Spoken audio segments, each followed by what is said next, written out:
Les curiositos, est-ce que vous vous êtes déjà demandé pourquoi on pète? Restez avec nous car c'est une vraie découverte scientifique.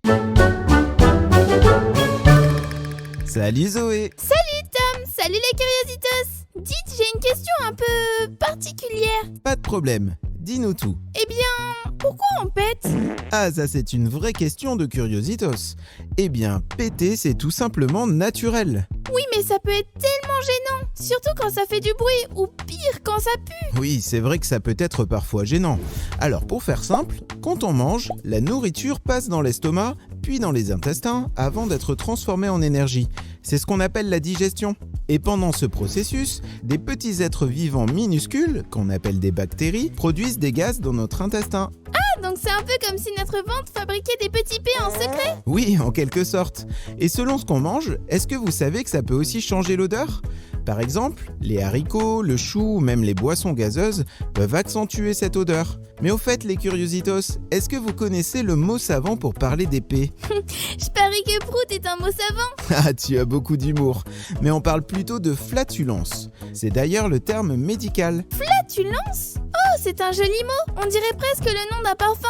Dites les curiositos, qui a déjà fait un P qui a fait rigoler toute la classe? Allez, avouez. Et il ne faut pas vous inquiéter, tout le monde pète, même les chiens et les chats. Ah oui, ça je m'en suis rendu compte. Mon chien a toujours le chic de péter quand on regarde un film en famille. C'est une infection. C'est vrai que les animaux peuvent parfois battre des records dans le domaine. Est-ce que vous savez par exemple que les vaches rejettent suffisamment de gaz pour avoir un impact sur le climat ? Un peu comme les voitures, mais avec un gaz différent. Attends, tu veux dire qu'un troupeau de vaches c'est comme un énorme embouteillage mais version prairie? C'est un peu ça, oui.